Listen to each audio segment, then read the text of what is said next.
Oh no. Can't hear you. Yeah, we've lost sound. We've lost sound. Completely? Yeah, can hear you now. Yeah, you can now. Yeah, we didn't have any sound at the beginning. Okay, well, I'll start again. Hello, hello, hello. Welcome to the Simply Together show. I've been left in charge again. So if you join us and we're not here, I might have lost you all. If not, just come back. Well, let's just see how this goes. So it's the 4th of February already. And the weather is looking a bit grim. I haven't actually been out, but it just looks a bit grim.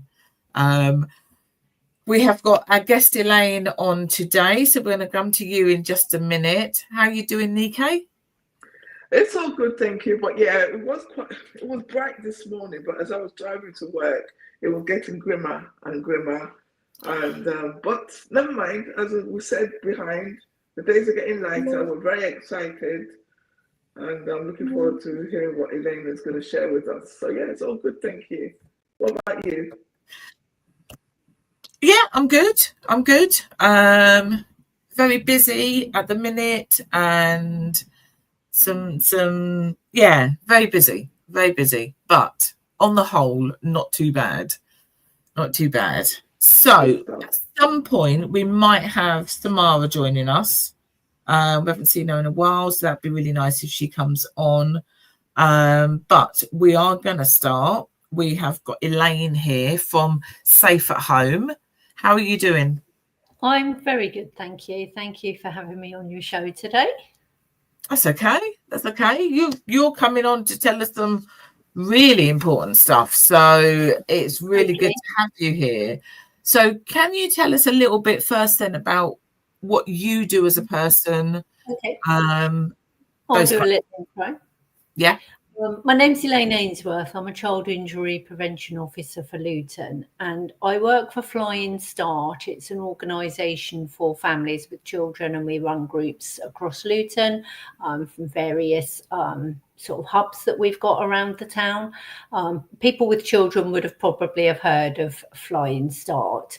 So that's who I work for, and I manage a scheme within Flying Start called Safe at Home. So it's a free service for families in Luton, and it's a child injury prevention scheme.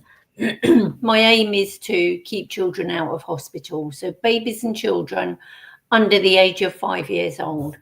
Oh, I've got a frog in my throat now. So I work in partnership with other leading organisations like Luton Family Hubs, Bedfordshire Fire Service, the Royal Society for Prevention of Accidents, the Child Accident Prevention Trust, and the Lullaby Trust. So everything that we show or teach is all evidence-based. It's all sourced from reputable organisations. There is a lot of stuff on the internet that we read or we think that's what we should be doing. We'll ask a question, and some things are good, but some things aren't. So we have to be careful that parents don't get confused with different bits of information coming out. And at the moment, I'm working on a Luton safety campaign, and it's around electrical safety and product safety. And it's been set up by the Electrical Safety First and also the Office of Product Safety and Standards, because we do know that accidents are happening. There are injuries and sometimes death through product safety or electrical safety issues. Now, it could be that product is not safe, or it could be that product is safe, but it's been used in an incorrect or an unsafe fashion. So that's what I'm going to talk to the guests today sort of about. And I'm happy, I've got sort of like a few top tips, and I'm happy if anybody wants to ask any questions if we've got time. Wonderful. We do a lot of things with Flying Start, with Sharon Hill. Yes, I know Sharon well. Yeah, we do lots with Sharon. So yes, we've had a lot of input with Flying Start, and they've been to many of our events, sharing information and everything. I'm not saying it just because I work for them, but it is fabulous, and the whole team is passionate about. We've all got different projects within the team. I'm really passionate about sharing them, and we hope our passion comes along across with parents, that they will too share that with other people. So, you know, all the good things spread. Yeah, I'm curious. Obviously, I'm very curious as to how this project came about, in the sense that I can tell you a bit about how Safe at Home started. I don't know if you've heard of ROSPA. It's the Royal Society of Prevention of Accidents, and they deal with children's safety, road safety, work safety. They're the key leading UK organisation for everybody to go to. They do teaching organisations and workplaces how to keep their workers safe. They're also involved with child safety.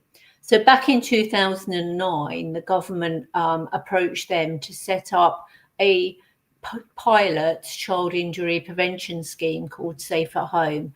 So there was a pilot for 2 years, 2009 to 2011, and it was based on the number of children that go to A&E with an accident that's occurred in the home.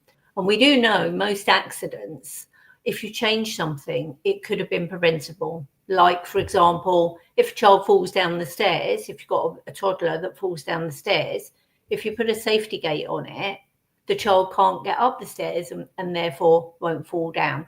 So it's all linked to what can we do, what advice can we give, what equipment can we provide, and how can we stop those children from going to A&E?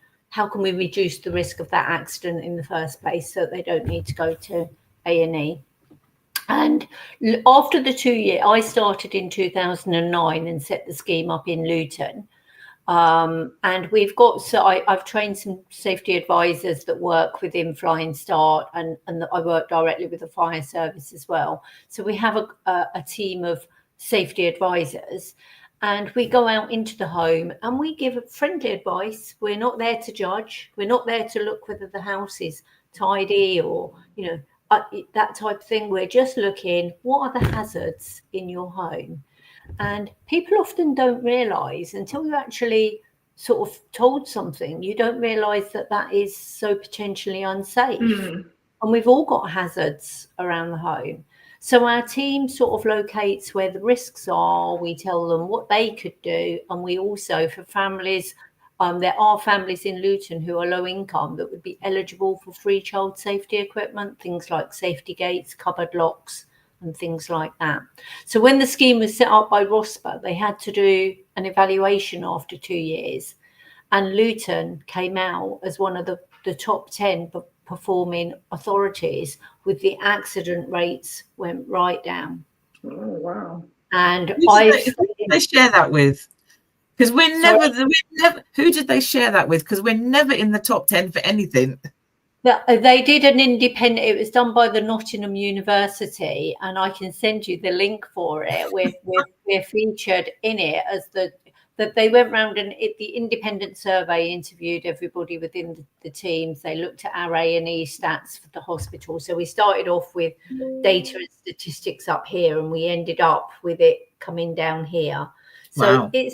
It has slowly come down. I mean, there was a dramatic drop initially because there'd not been anything like that in Luton. And we're steadily coming down, and we are below national average for the number of children that go to A&E. So that is really good. And I'm very proud of what we've done in Luton, but also to my team, because it is on my, my safety advisors are the ones going out there into the homes, and parents give feedback like, oh, it was 100% helpful. I really learned a lot, and I feel my home safer. And that's good to hear, that parents actually are, having a good outcome from the scheme. So does that answer your question? It does. It does. I was just curious because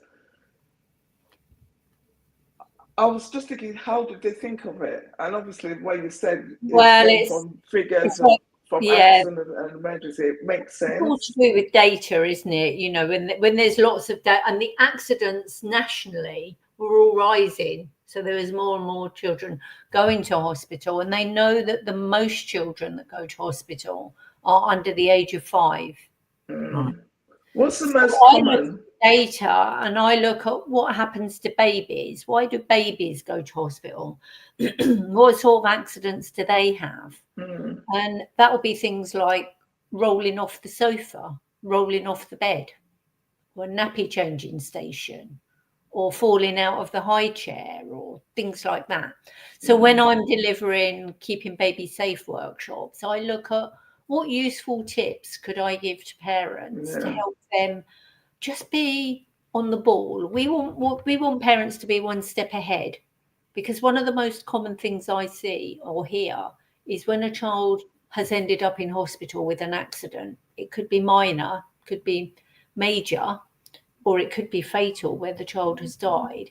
The parents will say, "Oh, I didn't know that could happen." Right.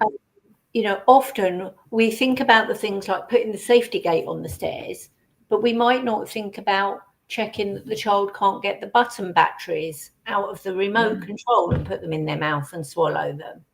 Because if they do, that is an emergency. And if it isn't dealt with quickly, they could die. And those little tips, that's what often parents will say, "Oh, I hadn't even thought about that." And we'll talk to them about that before their baby's even on the move. Yeah. So that they can be one step ahead. It's no good teaching people after the accident has happened. Okay, so how are you then getting this across to people? How are you sharing this Well, info? we've got social media. We've got a website. We've got a Safe at Home website, which we've put onto your banner. So parents can go along and have a look at the website. They can apply for our what we call a free home safety check, where our advisors will come out to the home. They will be assessed to see if they need equipment and whether they qualify for safety equipment like cupboard locks, safety gates, fire guards, window restrictors. We are on Facebook, Twitter, and Instagram. And we put out alerts and tips every single day. We have different themes each week. So some weeks we'll concentrate, like at the moment, we're putting a lot out about electrical safety and product safety, because that's our current campaign. But come March, we'll be putting a lot of stuff out about safer sleep for babies. And how to make sure that your baby is sleeping safely, that there's no risks of suffocation or sudden infant death syndrome or anything that's going to impact on the safety of somebody's baby. Sometimes we'll talk about poisoning, what's in your kitchen cupboard. In the summer, we'll look at, when you've got your windows open, is there a risk your child could fall out? What can you do about it? So we try to keep it interesting, keep changing the topics, but there's always new parents coming in. So we've always got babies being born, people move out of town, new people move in. So they can keep up to date with the social media, and they can come along to our classes. They can come along to Keeping Babies Safe when they're pregnant. We advise every pregnant parent to register on Keeping Babies Safe. It's a really good course. And it's not there to scare parents, but we tell you, what to do, what is not advised. But most importantly, I believe people should know why things are not advised or why they're unsafe, because that helps you to make an informed choice for your child, rather than say, don't do this, don't do that, because people just don't really take that on board. They don't want to be told something. They want to actually learn about something and learn why. And do you think also, I'm just thinking as when I was a new mum, and I was then told many different things from my mum. Yep. You know, and the things that she was telling me were not the things that were being done at that point. Yes. And that must happen every generation. It does, and it's the first thing I talk about when I do the Keeping Baby Safe workshop. And sometimes we have, like the pregnant mum might have her mother or her mother-in-law or, you know, family friend there who is older and did things much differently. And often they will come, I do it online, I do it on Zoom, and often they'll say, oh, I didn't do it like that in my day. And things have changed. And we have had a lot of research that has been investigated over the years. Now, the Lullaby Trust that I work with, they deal with infant deaths. So infant deaths for whatever reason, why did that baby die? And sudden infant death, where a healthy baby has been laid down to sleep but doesn't wake up, that's called a sudden infant death. It's called SIDS. Many years ago, it used to be called cot death. I don't know if you remember. Yeah. We don't call it cot death now because it doesn't just happen in cots. It can happen anywhere. It can happen in the car seat, in the buggy, the pram. It's not just a cot. Whereas when they called it cot death, everybody started focusing on the cot. So SIDS, we call it now. But the Lullaby Trust do a lot of research. And back in the 60s, 70s and 80s, thousands of babies died from what was called cot death, and they didn't know why. So research has gone on over the years, and now we know it was unsafe sleep practice for some of those deaths, not all of them, but some of them. If something had been done slightly differently, that baby may not have died. So now we look at what is safer sleep. How should a baby sleep? It should be in a safe sleep space with nothing else in its sleep space, just the baby. It should be flat, completely flat. We see a lot of products that are inclined, like car seats, bouncing chairs, that people leave babies to sleep in for quite long periods of time. And that is putting the baby at a higher risk of SIDS. Now, most babies will be okay, but some babies are not. So that's what we try and sort of teach parents is, this is what we're recommending. This is how to do it safely. Lay your baby flat on their back in their cot, crib or Moses basket. Either use cellular blankets, which have got the little holes in and they're breathable, or a baby sleep sack. So that's what I'll be teaching parents, and I'll be teaching them why, because babies can overheat. There's a risk of suffocation. And if they're laid flat, their airway is at a different position and their brain actually gets more oxygen, which is vital and healthy. And also, I don't know if you know this, but breastfed babies do have a lower risk of SIDS because breastfed babies like to be fed little and often. And that is really good for protecting baby against SIDS. It means that baby doesn't go into a too deep a sleep and is a protective factor. Whereas a lot of parents nowadays are being geared up for formula feeding because they think it's going to make their baby sleep. It's going to fill their baby up and make them sleep longer. They'll use products like baby nests and sleep positioners because on the packaging, it says this helps your baby sleep deeper. And these are all the things that we as professional practitioners advise against because those products put the risk of SIDS higher, and we want to keep the risk of SIDS low. So as I said, thousands of babies died back in the 70s and 80s. Now, I don't know if you remember Anne Diamond in the 90s brought out what called a back to sleep campaign, where instead of laying babies on their side or their tummy, they started to lay babies on their back. The sudden infant deaths rates came right down. Now it's down to about 200 babies per year in the UK.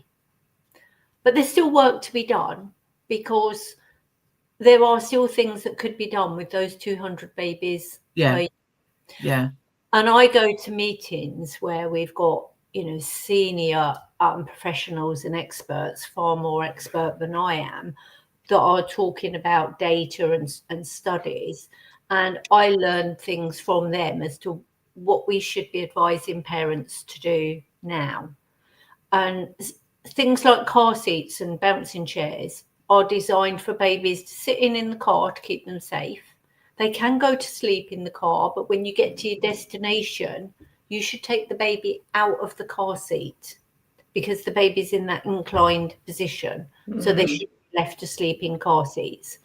Because out of those 200 babies that we have die per year, there are still quite a few of them that sadly lose their life in a car seat because they've been brought in their car seat asleep and left asleep in that position. And the baby is in chin to chest, and that's less oxygen going around the baby's body. So there was a couple of things that you said. One, my children are adults, right? So this is, I was a mum years and years and years ago when they were little, about the breastfed babies, the little and often. Yeah. Do you know what? That just that thought of little and often would scare the life out of me, because that means I'd never get any sleep. Because you're doing it little. Listen, do they not say to you when your baby is sleeping, you need to sleep as well? Sleep, yeah. Yes. If you're giving it little and often, then there's going to be hardly any sleep.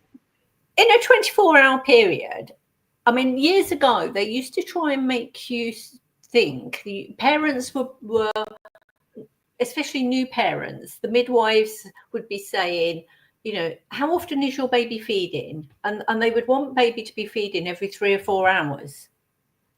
But cot death rates were high. Yeah. Massively high. So we know with the back to sleep, the change in the advice that was given about feeding, we now have what we call responsive feeding, where when your baby's crying and it's hungry, it might want a full feed. It might want to be on the breast or the bottle, and it might want a big full feed, but it might just be thirsty. It might just want a top up, and that's okay. Whereas years ago, everybody wanted the baby to have all its feed to sleep longer. So we are trying to advise and recommend a different thinking pattern with parents. So in terms of you saying, but I want more sleep. Now, a baby, it doesn't know night and day. It doesn't know it should sleep longer at night. It hasn't got what's called a circadian rhythm, and that doesn't start to develop until about 4 months old, or even longer in some babies. Some babies don't have that day and night rhythm until they're much older. Some babies want to wake more frequently. So it's about being guided by your baby. So being in tune with your baby. So breastfeeding mums have got the breast milk on hand. So you breastfeed, you feed your baby, you settle it, you lay it down, you go back to sleep. Formula feeding, you've got to make the bottle. Yeah. You've got to sterilize. It's a lot longer to make bottles than what it is to breastfeed. Yeah. And it is parents' choice. They do it how they want to choose it. But moving back to product safety, parents that formula feed will often buy what's called a baby prep machine. I don't know if you've seen it, where you put the bottle in. It's a bit like a coffee machine. And it makes I've seen them now. Obviously, again, when I was new mum, there was no. So when I would actually, maybe with the second child, that's when they started having those bottle warmers, which I thought was fantastic. That's fantastic. But yes, so they've now got these bottles. So now they've got these like coffee machines, but you put a baby's bottle in and it makes the baby formula. So a lot of families that formula feed do use them, but the infant feeding advisors, the experts, are advising against them, because what we are seeing in hospital is a lot of young babies are going to hospital with stomach upsets because of being fed incorrectly with the formula in the baby prep machines. It doesn't prepare the formula feed in the correct manner. So it's liable to have elements of bacteria in it. Yeah. Oh my God. That's Yeah, what it would makes be. the baby ill It and the would baby be. go to hospital. So on my list of tips, I try to get all families, whether they've got babies or older children, instead of thinking about convenience and what suits you best. I mean, obviously there'll be an element of it, but think about safety first. Yeah. Product safety and your baby's health and life does come before convenience. It sounds pretty obvious, but we're all sucked in by clever marketing. We have dishwashers, don't we, to save washing up. I'm not actually sure it saves much time because you've still got to load the dishwasher. You still got to unload the dishwasher. 100%. Got to Yes. clean the dishwasher, and other people don't put stuff in the dishwasher, so you got to, we have to balance what actually is convenience. And there's a lot of products on the market that manufacturers make money out of, and if parents will buy them, the manufacturers are going to make them and sell them. Yeah. So the Office of Safety and Standards that I'm working with, they've urged me to share tips with parents about certain things with products, and that's what I teach at Keeping Babies Safe. I'll show them what's recommended, and then I show them a list of things that these are not particularly recommended, and this is why. And then at the end, I've given you the information. You can go away now and buy whatever you want to buy. But we had an infant fatality earlier in the year, in December, of a baby that was in a sling.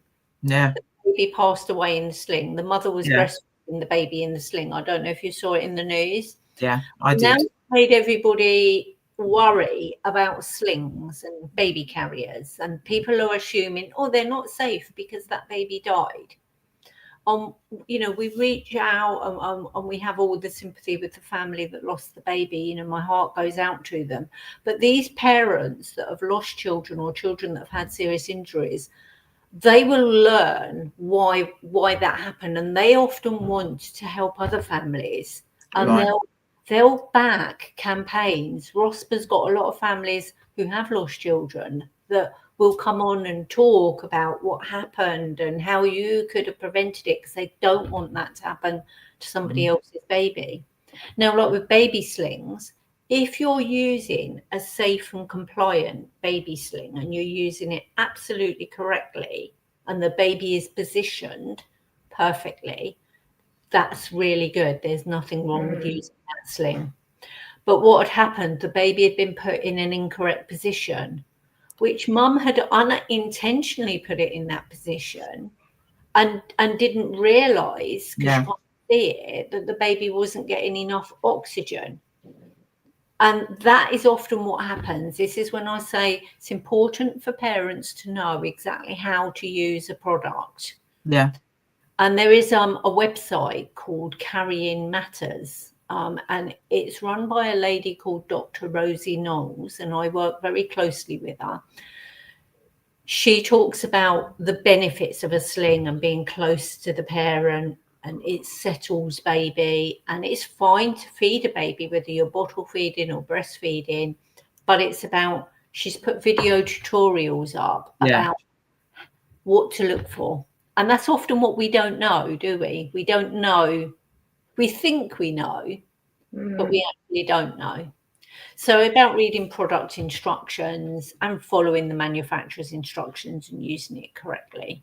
But the tips I give parents are such simple tips, but they say, do you know, I wouldn't have even have thought of that. Would you have not said? So we're there to help, not judge. Is this one of the first then with the sling that's passed away?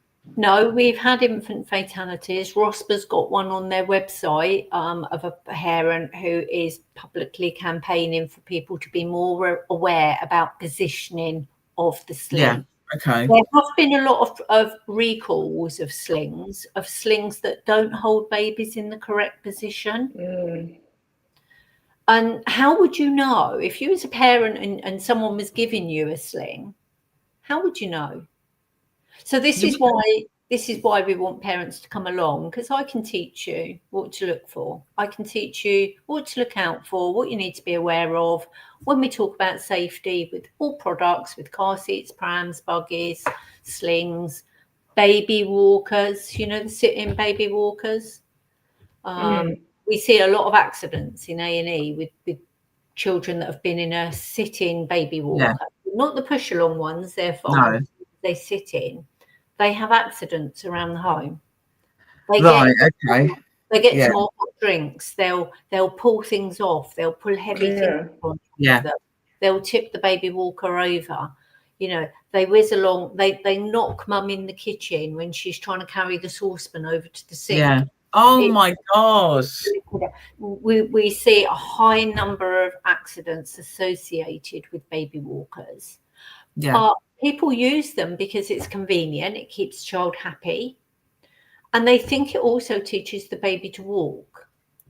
But it actually doesn't. It delays walking. And it actually inhibits the child's bone development whilst they're in the walker. Their bones and their legs and their hips don't develop properly if they spend long periods of time in a baby walker. And you don't actually need the baby walker.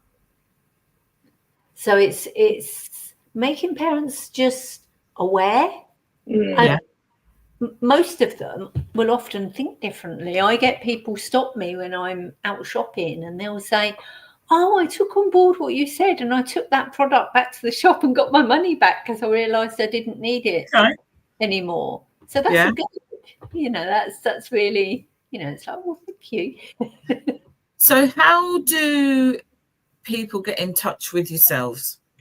Well, they can go onto our website and that's got details of our free home safety check. So there is a tab on the website which says apply online. So the parent has to live in Luton. Yeah. And they have to have a child between the age of 0 and 5 to apply. So they go on that tab, they click on the parent application form, they fill it in, it comes through to us, we contact them, we phone them and book an appointment, and we'll go out to the home.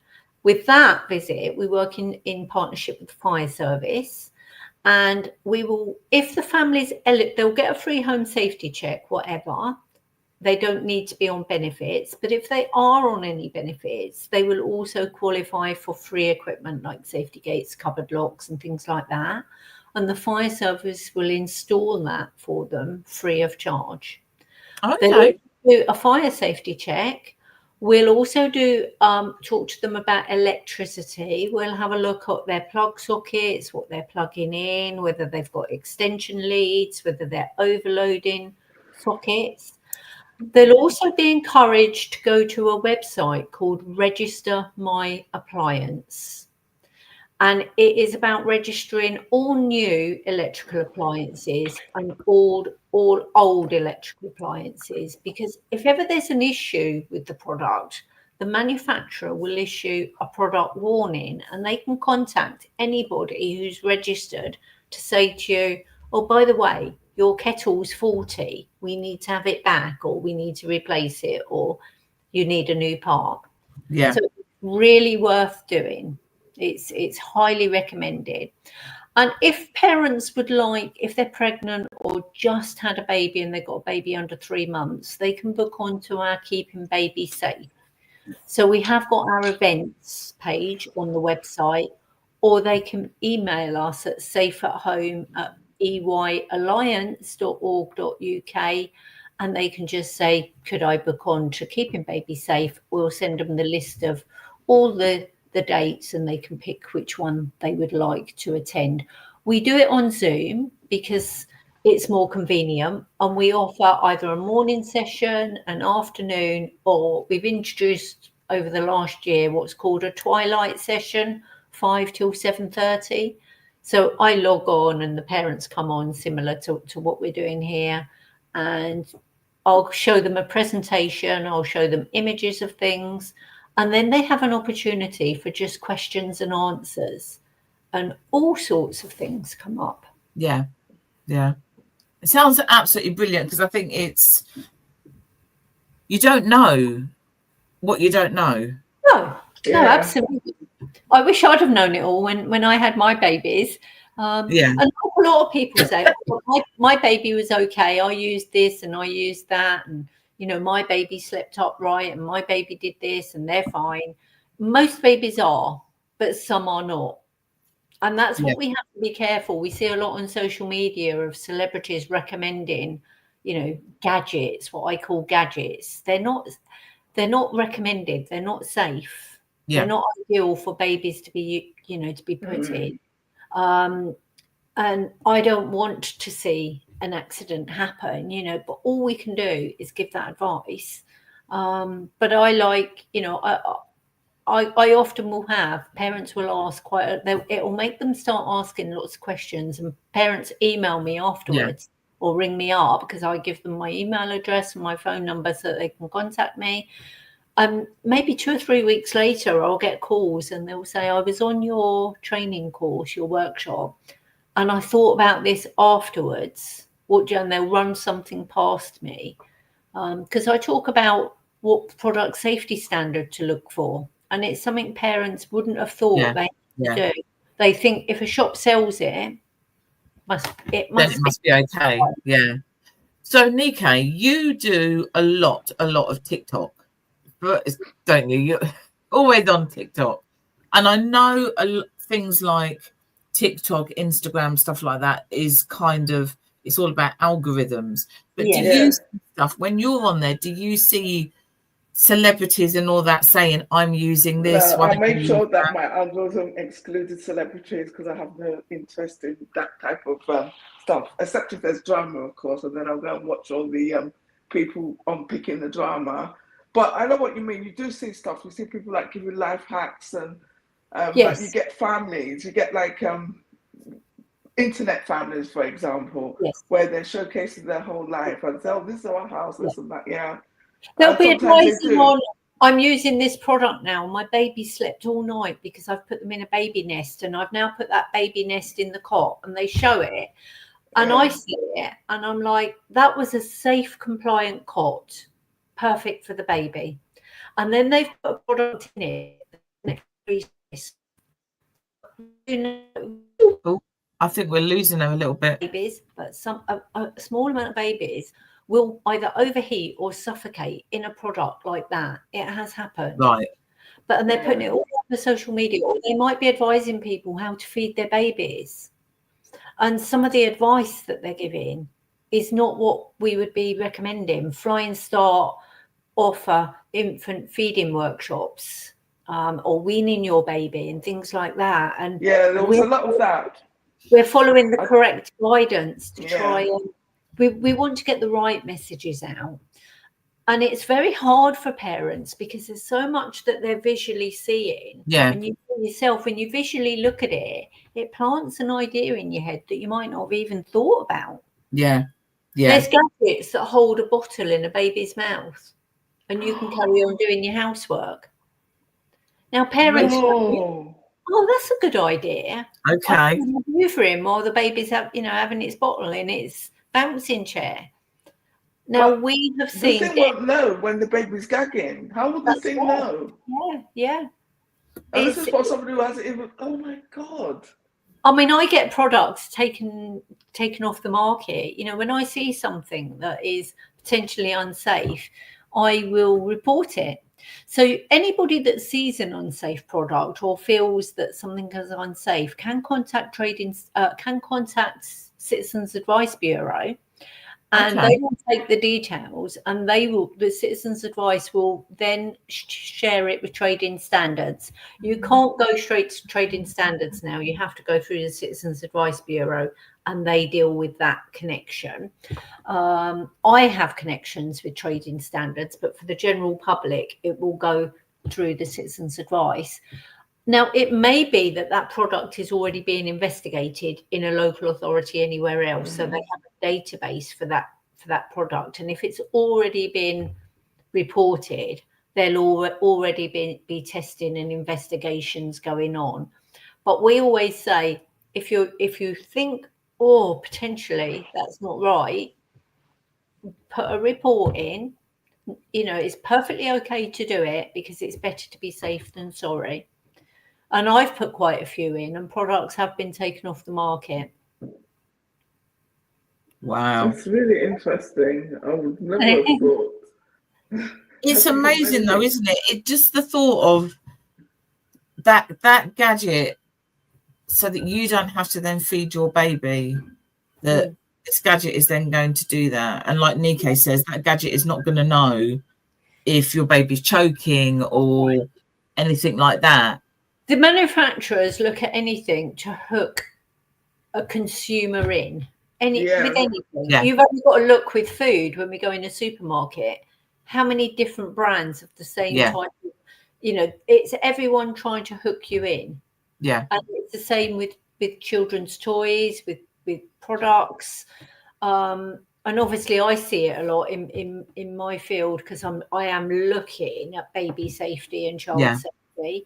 But it's with everything. I mean, people say, why are they allowed to sell it? Why are they allowed to sell food and drink and, cigarettes? There are all these unsafe things, but because people buy them. The world is consumer driven, but we need to think consumer safety. So that's everything that I deliver in the workshops and this when we go into the home and we talk about parents. Is about trying not to overload you, but trying to give parents that opportunity to stop being led by, clever marketing and think safety. You don't need all those baby products. The more you've got, the more dangerous it is. I wanted to ask you, Elaine, about this sling. I didn't see the story. I mean, Cecil did. But the sling that they used, was it was it a cloth one? It was a cloth one because there's cloth ones, there's ones with supported backs, there's slings that you can put on your back and you can tie around. So it's not saying a particular sling is unsafe. But it was instead of the baby being upright and the baby's head being here, the baby was laid down in like the breastfeeding position to obviously be able to reach the mum's breast, but was down. And the baby was in what they call chin to chest position, where it was slumped. And this is something that when I said about having a look on the Carrying Matters website, there's some videos on there that Dr. Rosie puts out, and she's got a website. She's on Facebook, Twitter, Twitter X, and Instagram. And she puts out really short videos showing the parent how to maneuver and fit the baby in the sling and what to look for. It's 2 or 3 minutes long, but it's so informative. Yeah. Because when I'm out and about, I see parents carrying their babies in a sling and they're down here and they're covered up. They've got their coat over. And the baby hasn't got a lot of oxygen around it. And oxygen matters. We have a program in Luton called Tubes of Life. And it's all about how your baby breathes and how much oxygen your baby gets. And it links to reducing the risk of sudden infant death syndrome. But it's also about babies' brain development. Babies' brains will develop better if they lay flat, if they're breastfed, smoke-free. So all those things are affecting that child long-term. It's fascinating, really, isn't it? Because actually, I think over the years, you kind of take it for granted that that person who's already got children must know what they're doing. So they must know how to do this, and whatever advice they give you is going to be okay because actually they've already been there and done that. But that actually is that is so not true. Yeah, but the reason why I asked about the sling, going on to what you're saying, Cecil, is because I'm Nigerian.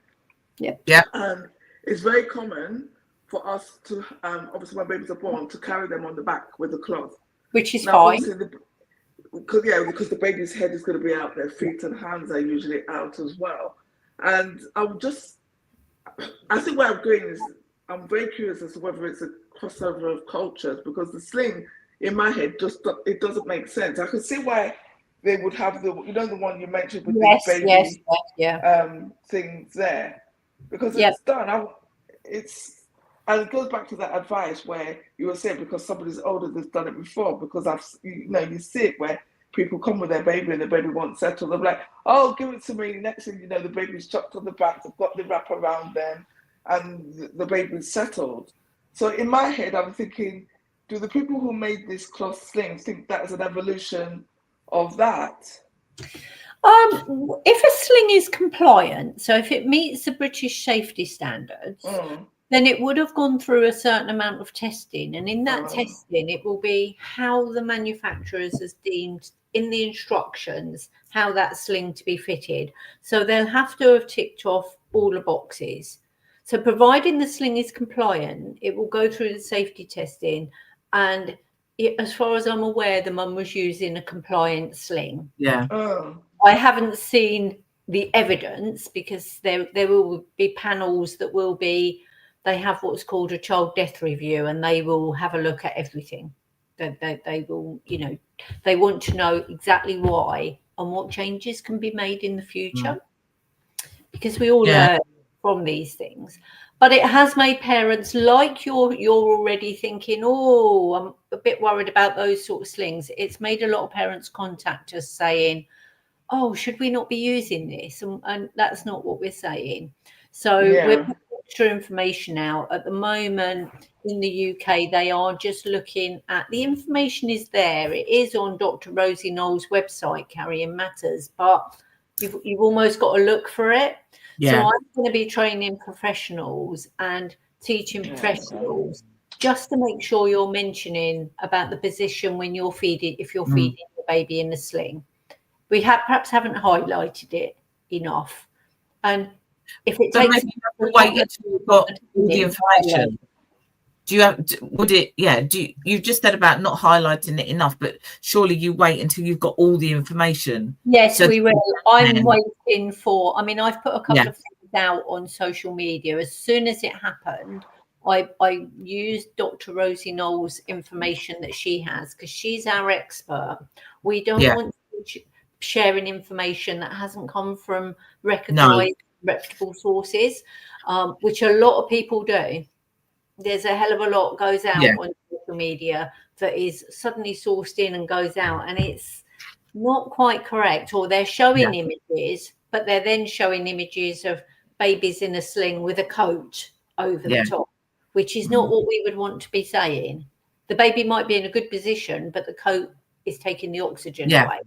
So we don't put anything out unless we know it's okay. So I did share at the end of December a post on social media from Dr. Rosie Knowles. It's on my Facebook, on the Safe at Home Facebook page, and it gives a link to go to her website to have a look, because we don't want people to not use the slings, because they are beneficial to both the parent and the child. Okay, that's a lot of information that you have shared. Really good information, though. And if anyone's got any questions, you can email us at Safe at Home, or you can go and have a look at our website. There is a contact us form on the website, so if anybody wants to ask us anything, they can come to us through that. Excellent. Fantastic. And your information is also going to be on our social media pages as well. So if they can navigate from there, then to yours as well. Thank you for coming on. That has been really interesting. It's because we all think we know what we're doing, and sometimes we do, and sometimes we don't.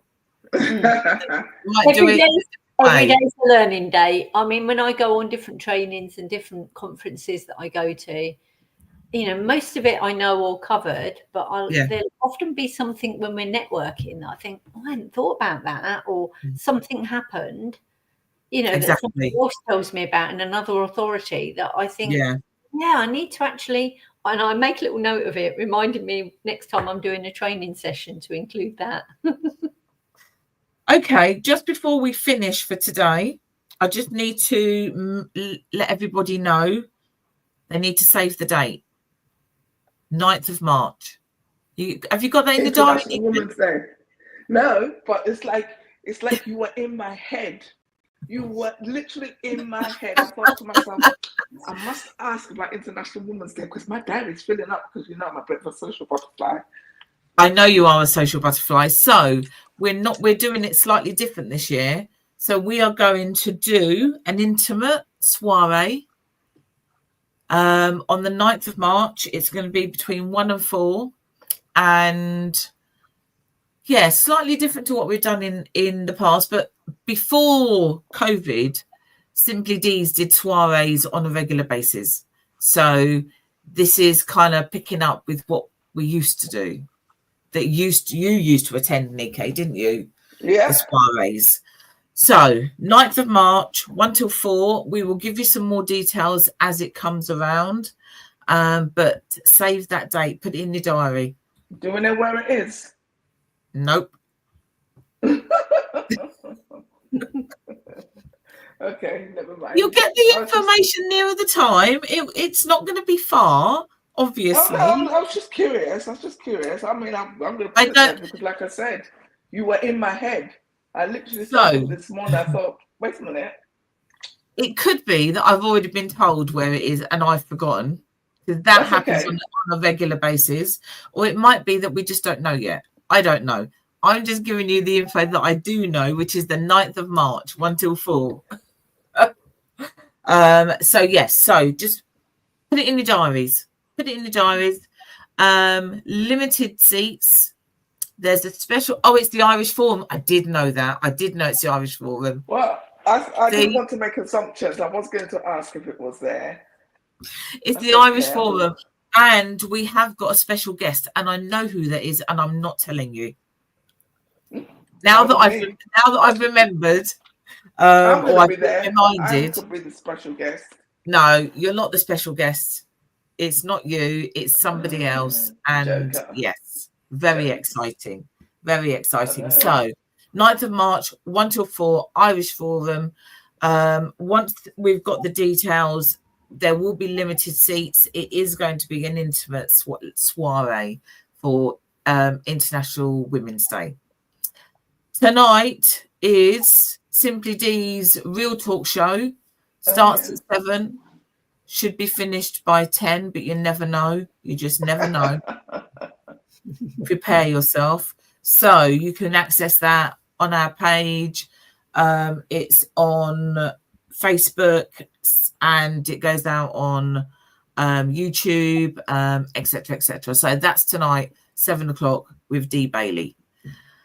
We'll be back next week, same time, and we'll see you all then. Okay? Yes. Thank you very much for coming in. It was lovely talking See to ya. you.